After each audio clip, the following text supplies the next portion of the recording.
Hello, beautiful people. Welcome to Drawing Down the Stars. I'm Snappy, and thank you for joining me for our live tarot session today, October 15th, 2024. Thank you guys. Sorry I've been away. It's been a beautiful vacation for myself, and I've been really loving life and enjoying everything. And I've had a little bit of technical difficulties trying to get set up here, but hopefully we have a good setup. We'll see how things go. I may change things around again. We'll see. But thank you guys for joining me. And it's a pleasure to be with you all after a few days. So we're going to start today by talking about the astrology. So we are in the moon in Aries. So this is incredible fiery energy. That moon in Aries really is that energy of action, of movement. This is when we can really be inspired, take that flame within us and use it to drive ourselves forward in life, really transform our lives for the better. We do have to be careful though, because that Aries fire can also light other sparks, right? But luckily we have that sun in Libra energy. And that Libra energy always brings incredible balance, because Libra is that suit that pursues that balance and community and harmony, and flow, justice, and that's kind of those two together just brings this incredible energy. So take advantage of this moment, really connect to your deepest self, find what inspires you, find that spark and allow it to drive you, to transform you, and to cause you to move forward. All right. And let's talk a little bit about the title. So a while back when I had first chosen this, I had pulled the Lover's card. And it's a classic sentiment, and it's one I wanted to keep because it's such a beautiful energy, right? It's this idea of committing to that fiery passion of love itself, right? That flow, that eternal fire that continues, that drives everything forward, right? What survives death but love itself, right? It's in the grief of the mother, the great mother Demeter, for her child that causes her to return, because that love could not be broken, even in death and separation, even though she's taken to the underworld. And this is part of that great secret. It's life. It's love that causes life. It's love that drives us forward. It's love that causes creation. That's the spark of it all. And it is love that we must pursue and fully embrace, because it's love that will allow us to flow together in that harmony, in that concordia. And that's the energy for today. We want to embrace love beyond the limits of life, into that great imagination, imagining something better, imagining a greater harmony, and creating it in that future. All right. We're now going to go to our Ganapati Oracle. So Ganapati Ganesha is that divine child, the Lord of beginnings, the guardian of the threshold, and the master of the Ganas, the spirit guardians. And we ask him to send us an inspiring message. So Ganapati, what is the message? All right. Innocence, beautiful, loving energy, right? Innocence is that child energy. Ganesha embodies that to its core. He's always in that joy, in that frivolity, in that playfulness. And it's that innocent approach to things that allows us to just go forward in life, to not necessarily be bogged down by the worries, and instead to just embrace the joy in the moment, in the experience of wonder, right? Imagine looking at a tree for the first time through a child's eyes.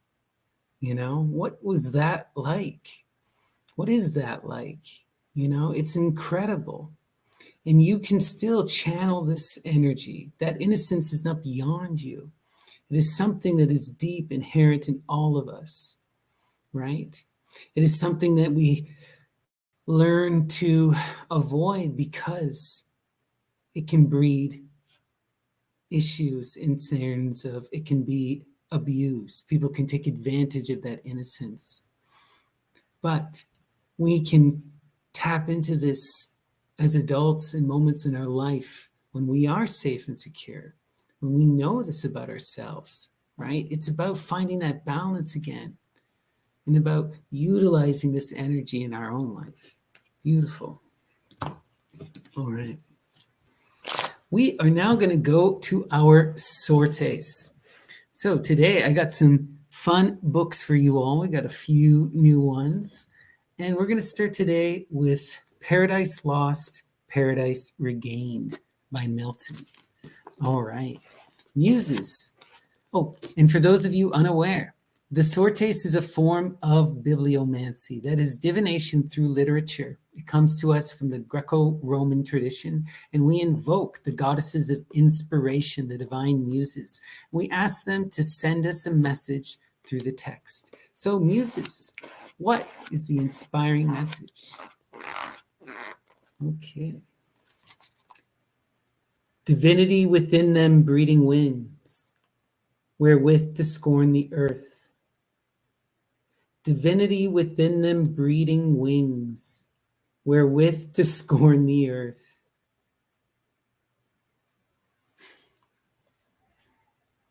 Divinity within them breeding wings, allowing us to achieve the heights of our imagination, to achieve transcendence, right? We have the divine spark within us that can allow us to ascend to the highest of heights. But we also, with that divinity, have the power to scorn that earth, to take advantage of that nature, of that great mother, that Gaia, and abuse her and scorn her and defile her, right? That's also within our power. We can soar to the highest heights, so we can use them to destroy. Oof, intense energy. All right, let's continue.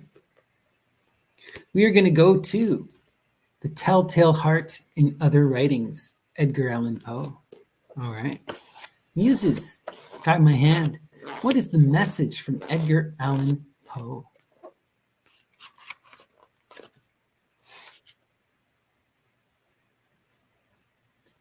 In the extreme background, by gigantic ridges of ice mountains, the one towering above the other.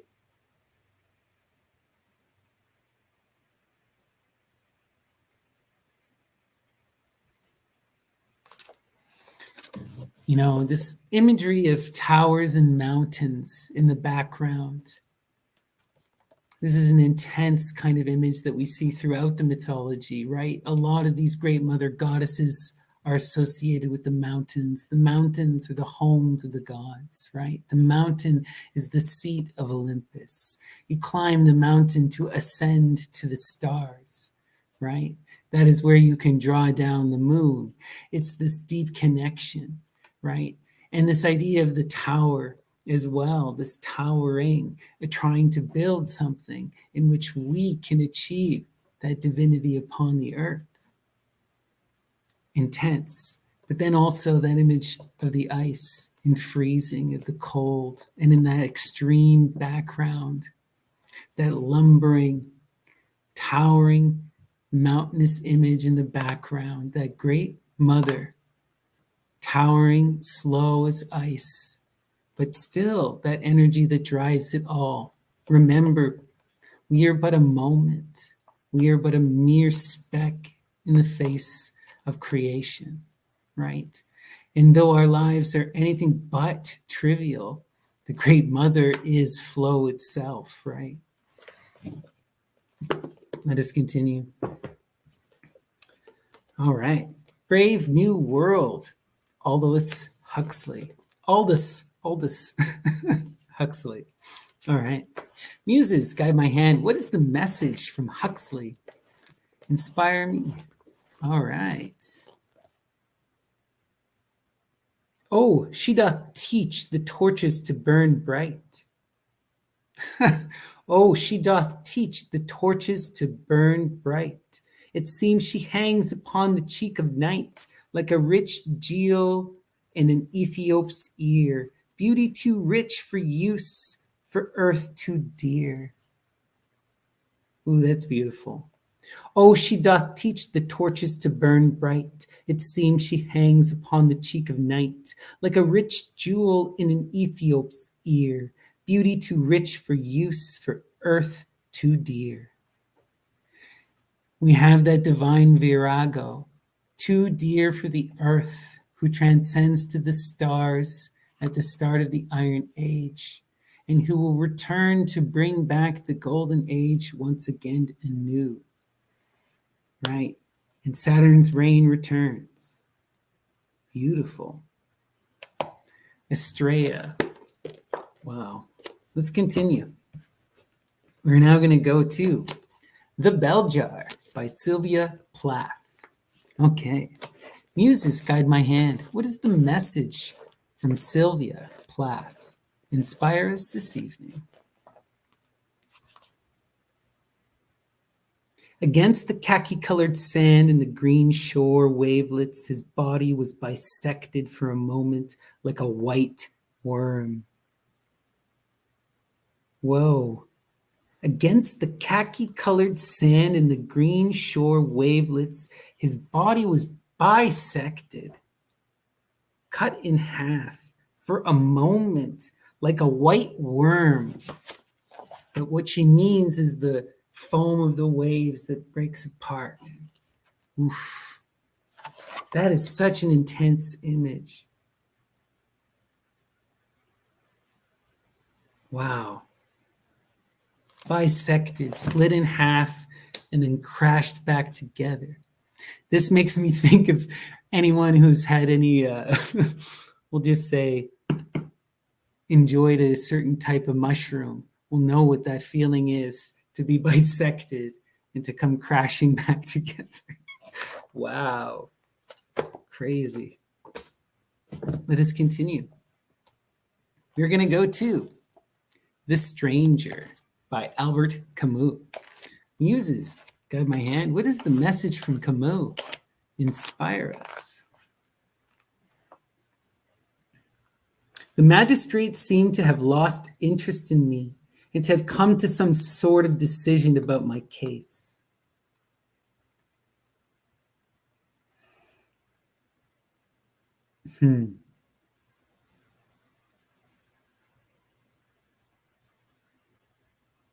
Lost interest in me and then came to a decision about me.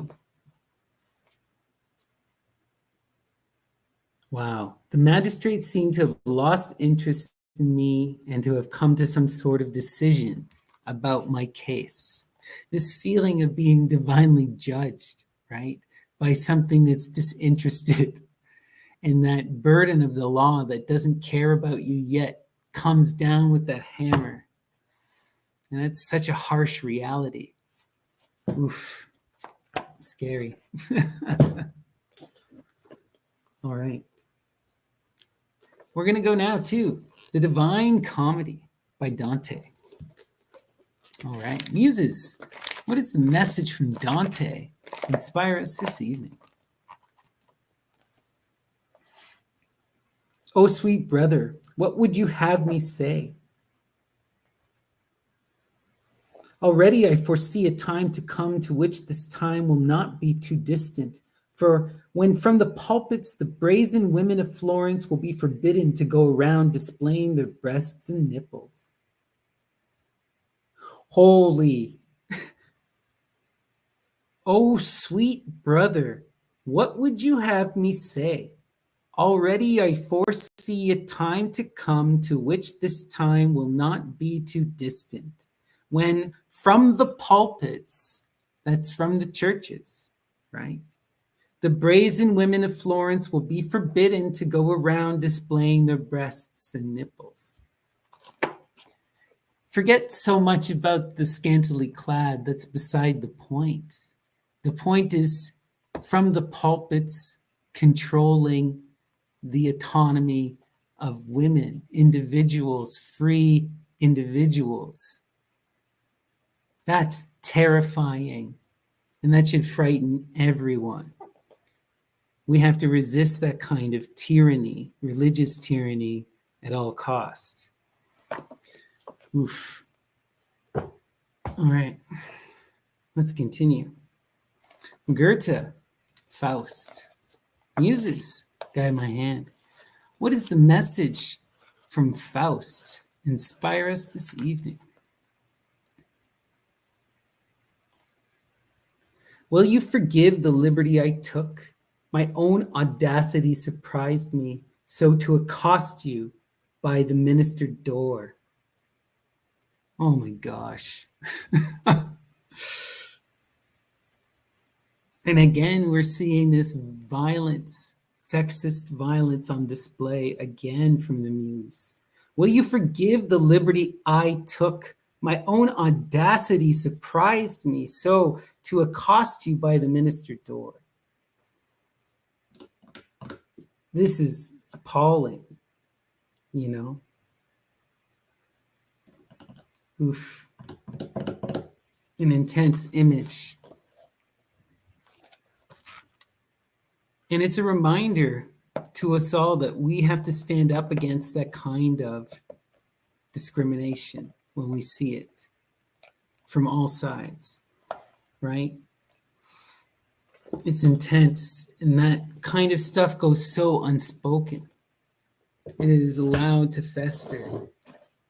And any time that there is a pushback against it, there is a slam back that comes back even harder.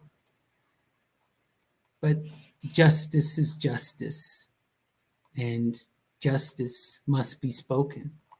It's that simple. That is the pact that you make when you go to the muses. Remember the story of Diamuta, she who spoke truth and had her tongue ripped out by Zeus and was cast into Hades. But she was forever redeemed in that action because she spoke truth to power. All right, let's continue. Marlowe, Dr. Faustus. Muses, guide my hand. What is the message from Faustus?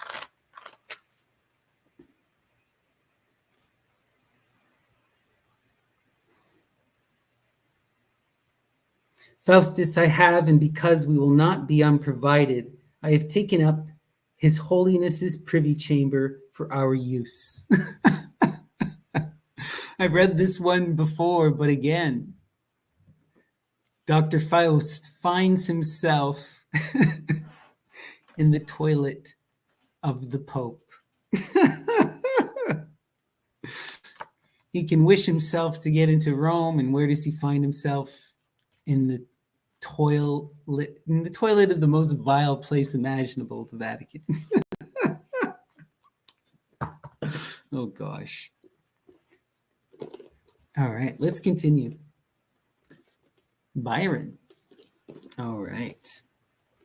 Muses, what is the message from Lord Byron? Inspire us this evening.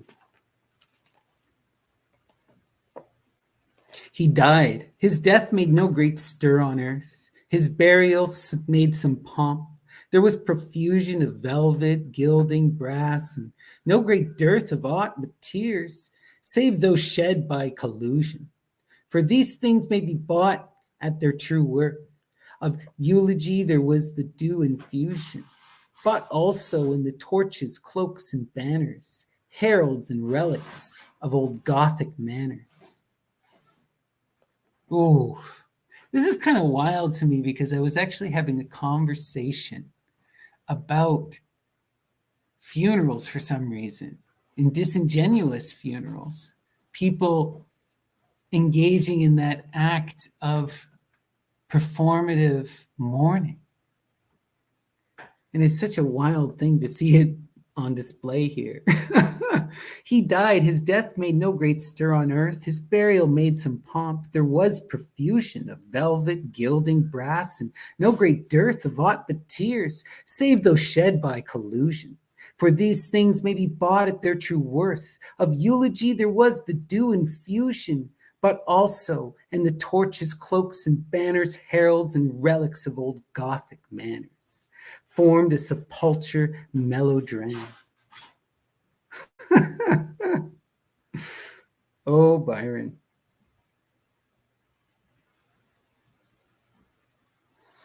He died, but no one gave a care. But his money paid people to do and pretend to care anyway.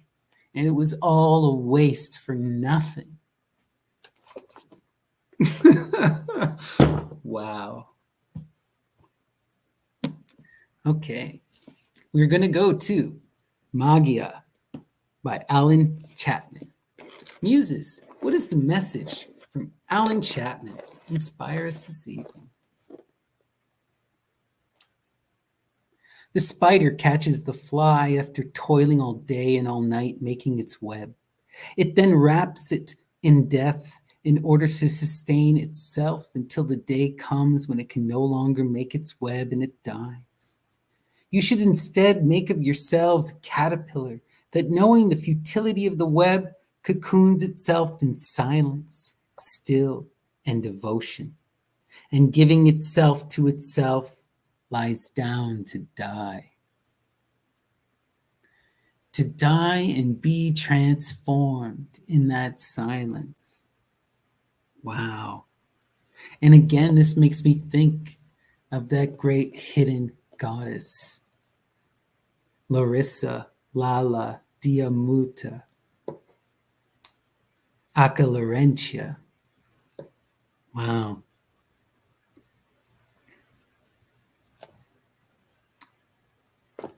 Incredible. Let us continue. Okay. We're going to go to Theurgy and the Soul, the Neoplatonism of Iamblichus. Muses, guide my hand. What is the message from Iamblichus? Inspire us. For after all, body is composed of the same number of letters, and even non-being itself, so that then non-being would be the sum of number. And you could find many other words made up of the same number of letters, words for things base and even mutually contradictory, all of which it is surely not correct to mix and jumble up together. Oh, wow. This is interesting. For after all, body is composed of the same number of letters, and even non-being itself, so that then non-being would be the sum of number. So they're talking about the isopsephy, and they're talking about the isopsephy for the Greek words for body, which is soma in this case, non-being, neon, and that they're made up of the same number of letters according to the isopsephy, even though that they're absolutely contradictory. You know, you can't have being and non-being being the same thing, but according to the isopsephy, they are the same thing. Oh, wow. And you can find many other words made up of the same number of letters, words for things base and even mutually contradictory, all of which it is surely not correct to mix and jumble up together. Shows you how these things aren't as contradictory as they at first appear. Wow, interesting.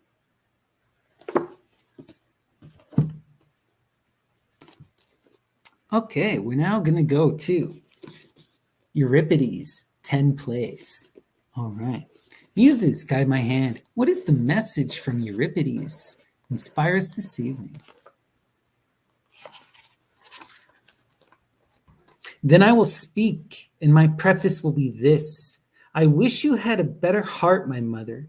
Your beauty deserves praise, yours and Helen's, two true sisters, both wantons, both unworthy of Castor. She was kidnapped and lost her virtue gladly. Then you destroyed the bravest man of Hellas, and you hold out the pretense that you killed your husband for the sake of your child. People do not know you as well as I. Oh, wow. The scathing rebuke of Electra to Clytemnestra. Wow. Then I will speak, and my preface will be this. I wish you had a better heart, my mother. Your beauty deserves praise, yours and Helen's, two true sisters, both wantons, both unworthy of Castor. She was kidnapped and lost her virtue gladly. Then you destroyed the bravest man of Hellas, and you hold out the pretense that you killed your husband for the sake of your child. People do not know you as well as I.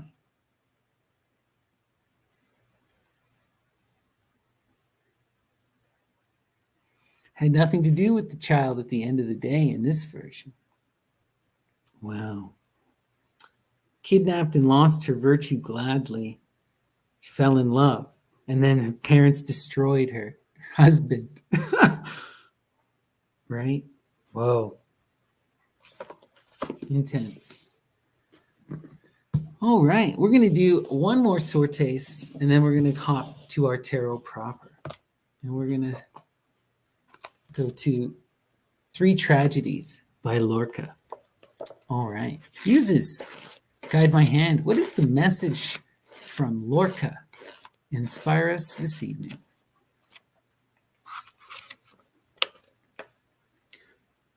Well, look for another because you'll need it. For the 8 years of mourning, not a breath of air will get in this house from the street. We'll act as if we'd sealed up doors and windows with bricks. That's what happened in my father's house and in my grandfather's house. Meantime, you can all start embroidering your hope chest linens. I have 22 bolts of linen in the chest from which to cut sheets and coverlets. Magdalena can embroider them. There's something to this. This is a really intense image. It immediately makes me think of the story of Philomela and Procne, which I've mentioned on the stream before. It's one of the most intense of the Greek stories and has been retold countless times in Western literature, right? But a major part of the story is this, that Philomela is brutally raped by her husband Tereus. And then her and her sister Procne conspire to get revenge. And she is locked away in a castle. She can't do anything. She's trapped. So what do the sisters do is they divine a plan through embroidered message in the tapestry. And then they're able to act it out and they get their revenge upon Tereus. They feed him his child in a stew. And then Philomela takes the head of the child and throws it in his face. It's one of the most intense stories ever. You got to love Ovid. No one tops Ovid. You know, Shakespeare rips off Ovid. All right. But the point, though, is we're getting this image, though, of this goddess who, when spurned, goes into this hibernation and plans the vengeance. It's this changing of the cycles, right? This going into the silence, conducting and setting her web, her flow. Before then, the trap is let loose. Whoa, intense. All right. We're now going to go to our tarot proper. But before I do, please give me a like and a subscribe. It will really help me out. And if you are at all interested in a private reading, you can reach out to me, snappydddts@gmail.com, or you can find me on the Myth and Lore Discord, Snappy, or Lady Snappy. I'm always on there if you want to come hang out and have a good time. It's a lot of fun. I'd love to see you out there. So we are going to do the Thoth Tarot of Lady Frida Harris and Aleister Crowley, and we are going to invoke that energy of Saturn, and we are going to dissect our life, cut it up and put it upon the plate where we can see our interconnections, and we ask, how do we rise above the conflict? How do we best move and flow? How do we achieve harmony? How do we manifest our true will? And what is the greater message for the community? And as always, that center card is our most important. In today's center, we have, wow, defeat energy. Interesting, right? Defeat energy, that 5 of Swords. Sorry, guys. There we go. 5 of Swords, defeat, right? The 5s are always about that, trying to expand upon that balance of the 4 and then achieving and hitting that resistance. You know, the 4 is that truth. It's when you first achieve that greater perspective and you can see that unfolding of that lotus flower, right? It's that beauty of reason that's starting to blossom and bloom. But as we try to assert our reason, right, we are challenged, you know? And it's that challenge that's important because it causes us to overcome. We have to face that kind of strife in order to better ourselves so that we can learn to refine our logic. And if we apply that logic even harder, right, we can transform that 5 into that perfected balance of the 6, which is science, pure reason. And it comes out of overcoming that defeat. But this defeatist mindset, right? This is that energy of meeting resistance. And the question is, what do you do? How do you overcome? You must again expand your knowledge set, right? We see this in that 4, you achieve the truths by coming together from all sides, by expanding your horizon through new perspective. To overcome defeat, you have to expand yourself further. It's about going to the books, about doing the actual study, about doing serious work to expand and to gain that knowledge and understanding. And then you can transform that defeat into that reason. So when we receive this kind of resistance energy, it is about trying to be more logical, expanding that perspective. Let's see where this is going. Interesting. Sorry, guys. We have the 7, debauch. 7 of Cups. This is overindulgence energy. It's energy of falling prey into kind of a self, just debasement in a sense. It's overindulging, you see that perfected balance of the 6 again. If we look and we think about the 6 in the Thoth Tarot, the 6 is pleasure. And it is, again, that perfected middle way. It's where all the cups are moving in that deep reciprocal flow. Everyone is giving and receiving equally. What we see here instead is that there's a poisoning of the waters, right? And things are out of balance. Things are not reciprocal. There's a over-engagement and overstimulation and overabundance. And it is not in a way that is mutually fulfilling. So the question we have to ask is, how do we get to that 6 here? How do we reduce it here and how do we raise it here? Interesting. With the cup energy, the transformation comes different. It has to come from that heart. You have to go through that emotional transformation, in order to overcome debauchery. You're going to have to look in your own life and you have to ask, who and where is there an imbalance, right? Where is that imbalance coming from? Where is that overindulgence? How do you put things back into proper flowing perspective? What is there potentially an overengaging in stimulation through either sex or engagement in anything that is pleasurable, right? Anything that brings that kind of intensity, right? And it's about recognizing also this dependence on others. Let's see where this is going. Interesting.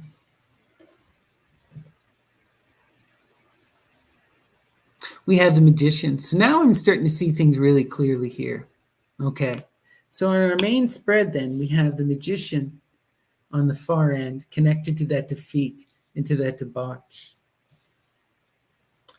And what we see is that the key to overcoming both of this debauch and this defeatist energy to manifest that is to believe and to be in that active voice and that pursuer of reason, right? The magician is that one who gives voice. He is the logos, right? Pure reason itself, the word, right?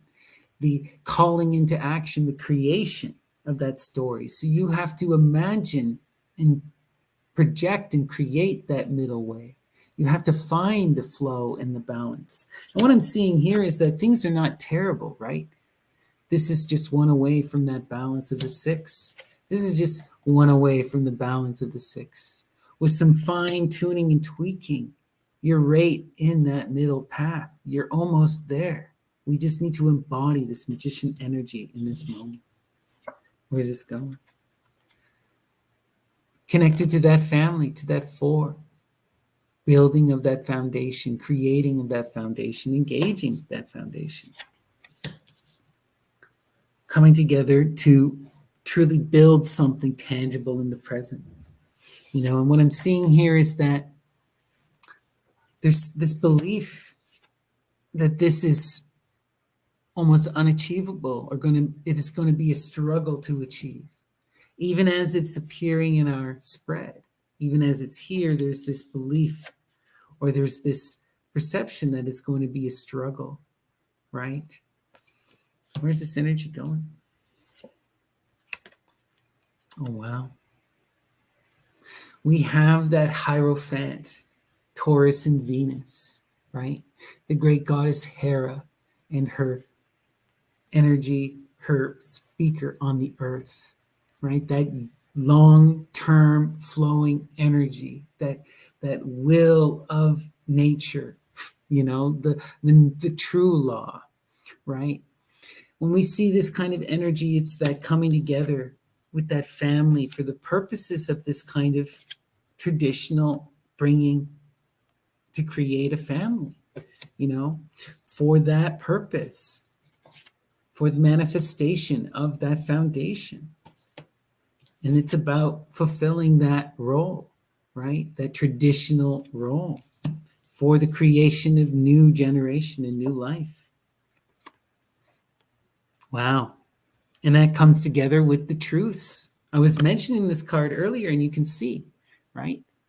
Through that balance of perspectives, you create the blossoming of the lotus, right? In the truths, you can see the unfolding of the flower.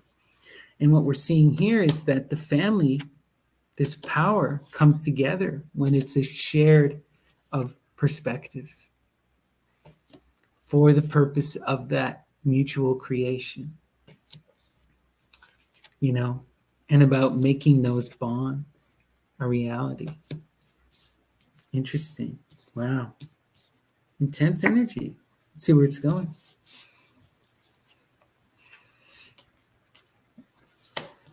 We have the Knight of Discs, Knight of Swords.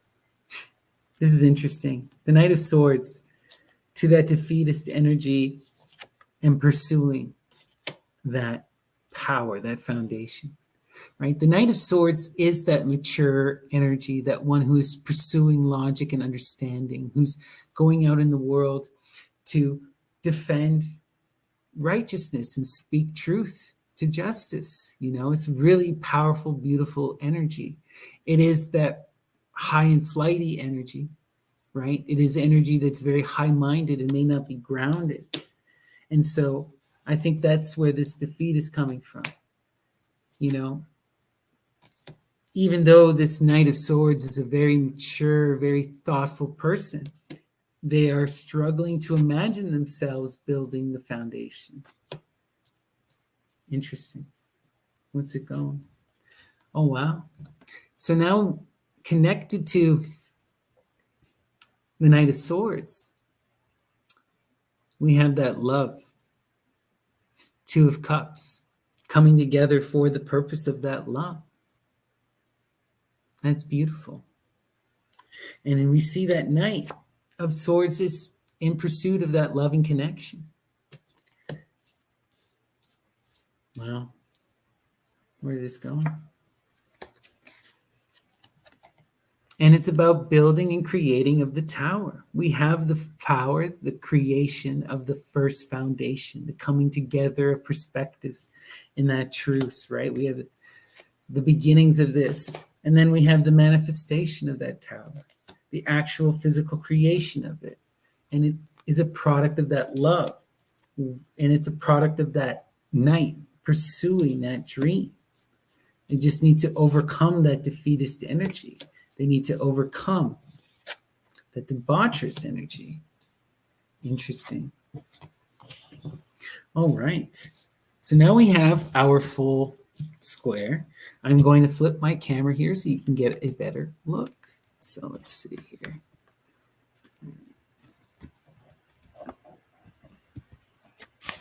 Sorry, guys. Here we go. All right. Okay, so we start here with our debauch.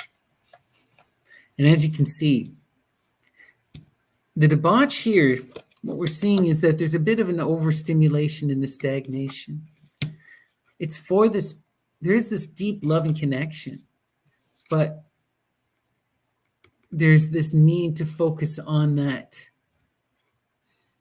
calling, that law, that tradition, that coming together. There's a need. It's almost like a rebuke. There needs to be a marriage in a sense, Otherwise, it's living in sin.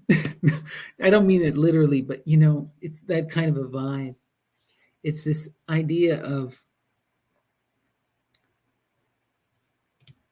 pursuing, instead of that love being about just the pursuit of the physical pleasure, it's about love, again, pursuing that higher creation, right? Trying to be involved in that generation, as seeing yourself unfolding some greater plan, right? Engaging in that transformative connection with the muses as a unit, as a loving couple to create new life and new generation. It's intense energy. All right. Let's go here. Yeah. So that Knight, right? That Knight of Swords struggles to manifest the discs because they're so grounded and practical. But that Knight is that mature Knight. They are the most reasonable of actors. They just need to be embodied that Magus energy. And if they can embody that Magus energy, that Knight can easily build the foundation. The defeat here is self-imposed, and it is through inaction, or it is through not acting, not believing in oneself. Interesting. And yeah, look, we have that magician energy, right? Imagining and projecting your will into reality, creating. And what we see here is that magician doing that creation, doing that long form magical imagining, balanced with that truce, the coming together of perspectives, right? In order to imagine a new completed tower. Again, it's this image of this Hierophant, of really doing that proper work of imagining where you're going to go for that long-term, purposeful for creation, right? Something that's beyond that fulfillment, pleasure fulfillment that we, wow. Let's look at our crosses here. Yeah. And the key to overcoming the defeat is to embrace love and to embrace the perspective of the other, right? You just need to believe in yourself. And the best way to believe in yourself is to see the other people around you, those you love, believe in you. And that's why this kind of truth is so important, because it is an expanding. It is about taking in other sides of the image so that you can see the image clearly. The blossoming of the flower can only occur in the middle of all 4 points. You have to have that multiplicity of perspectives. And that is what's going to help to overcome that defeatist energy. And we get that through that love. Wow. And yeah, when you commit to that long-term manifestation for that unfolding of divine will, of manifesting the true will, of following that great mother energy, of committing to that flow, to Rhea, when you can embody that Hera energy, it will manifest the tower. The tower is a result. I know it's hard to believe, but this is what the karma holds. It's about coming together, though, in love in order to manifest that middle way, to build that tower, to imagine ourselves to greater heights, and to build the fully completed tower, the 10. Wealth, right? And not just wealth, but loving abundance in the earth, right? Security, family, children, joy, friends, all of it, right? Beautiful. Wow. This is a really positive reading, guys. And it really fits with that general theme of the reading too, about embracing love, right? Fully committing to that energy, right? Embracing that love entirety.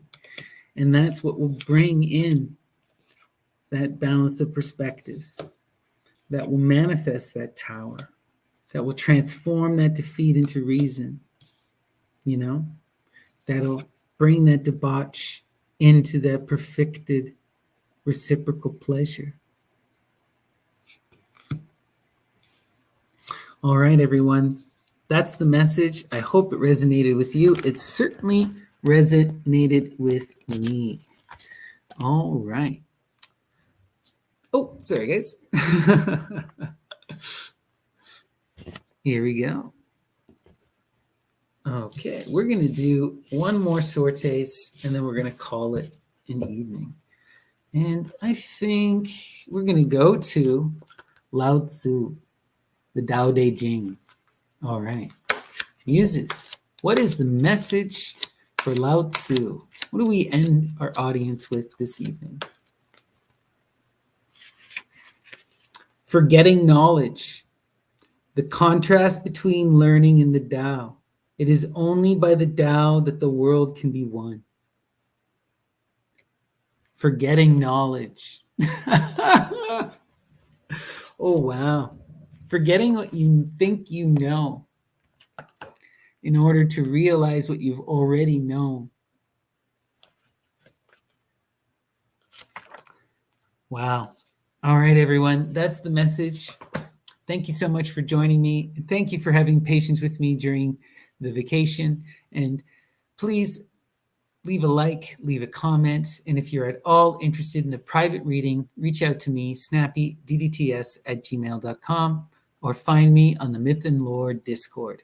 And I hope I see you guys again tomorrow for more live tarot. All right. Take care, everyone. Peace.